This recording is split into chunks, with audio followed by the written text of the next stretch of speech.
Amen. I'd like to ask everybody to open up their catechisms of the Catholic Church to paragraph 1934. We're talking about the social justice teachings of the church. And what's really beautiful is it's very, very beautifully written, each paragraph, on the respect for human life and the equality of people. And it just shows who we are. This is why we can never, even our enemies, we can't treat them in a way that disrespects their dignity. So here's what paragraph 1934 says. Created in the image of the one God, equally endowed with rational souls, all men have the same nature and the same origin. Redeemed by the sacrifice of Christ, all are called to participate in the same divine beatitude. All therefore enjoy an equal dignity. Well, it says profoundly what we need to embrace and believe and live as fully as we can. Recognizing, the title of this section, that 1934 is the first, Equality and Differences Among Men. Yep. Look at all the division and the vitriol and the terrible things that happen in the world, in our society today, reacting to those questions of equality and differences. This says so clearly and so beautifully that we are equally endowed with rational souls. All men have the same nature and the same origin. Redeemed by the sacrifice of Christ, all are called to participate in the same divine beatitude. All therefore enjoy an equal dignity. Equal dignity is something that we really need to promote throughout the world, in our governments, in our schools, in our churches. Equal dignity. There are many questions about the dignity of persons. And this reminds us of that baseline that we all need to return to. All the differences that are real, that divide us, tend to make us see one group, or somebody sees the group we're in, as lacking in dignity. But this paragraph reminds us of a very basic foundation that we need to reinstate in our society at every level. Think about this just in the context of a family. Yeah. The man and the woman have equal dignity. Amen. Every child has equal dignity. There's no dividing line that, well, the man has more dignity than the woman, or the woman than the man. No, it's equal dignity. And if we can start there, we can begin to build a stronger family, and then stronger communities, and then continue from there. It's challenging because sometimes even the individual doesn't believe in their equal dignity. But this reminds us it comes from God. He's the source of our dignity. We're all different. We all have disabilities and we have abilities. We have things that we can accomplish, and we have things that are simply beyond us. But God has created us with an equal dignity, and we need to, the laws in our states and the teachings in our churches need to reflect that reality, that we share an equal dignity. And there's much to be done that continues to be a need, where people are denigrated because of a certain judgment of a society.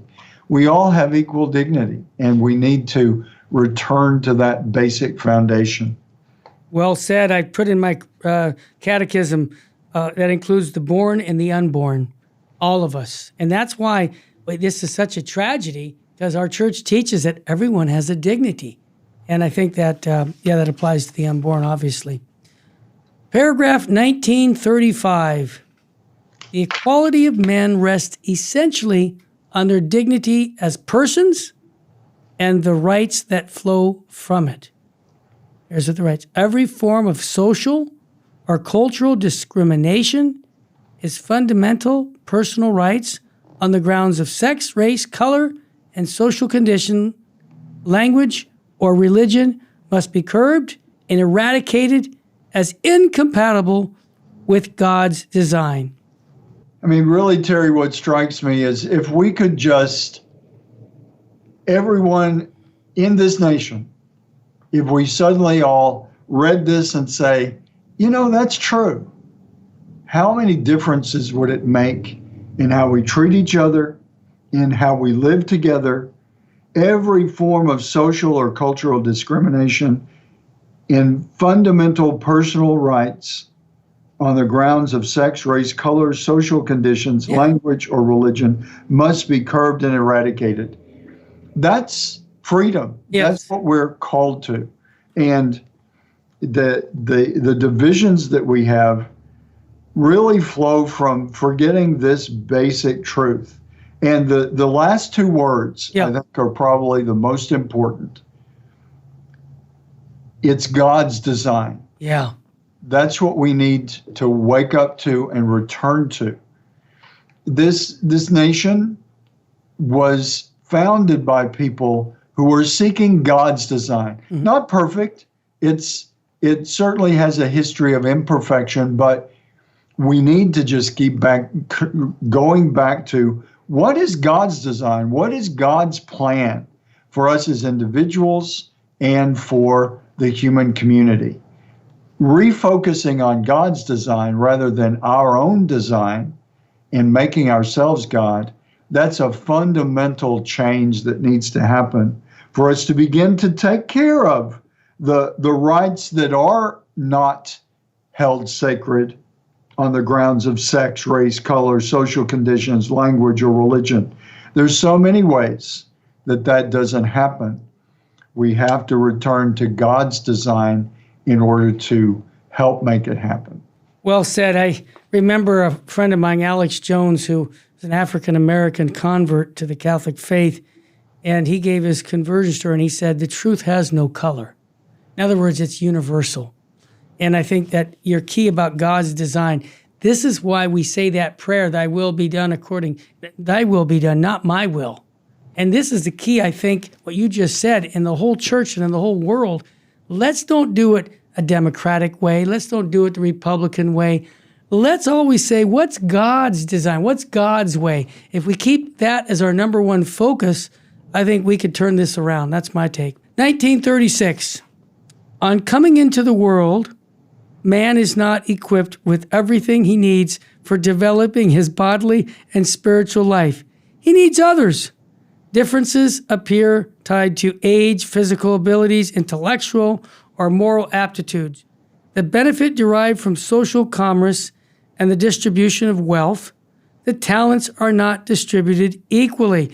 Yeah, I love this paragraph. Go ahead. I want to hear your thoughts on that one. Well, it just reminds us, I think the basic foundation for this is to remember what the other paragraph said, that we are equal in dignity. Exactly. This paragraph is reminding us, yes, we're equal in dignity, but we're not equipped with the same abilities. And we need to just accept that. Acknowledge it, man. Everyone, that's part of the beauty, really. Yeah. Every person is different. Right. If we were equal in dignity and equal in every single way, equal in all of our abilities, we would just be carbon copies of each other, and it would be pretty boring. Exactly. You wouldn't have the differences that make us creative, that make us able to, when we're getting it right, to use those differences to build a better world, a better society. So these paragraphs really come to the heart of a lot of the challenges we face in the world today.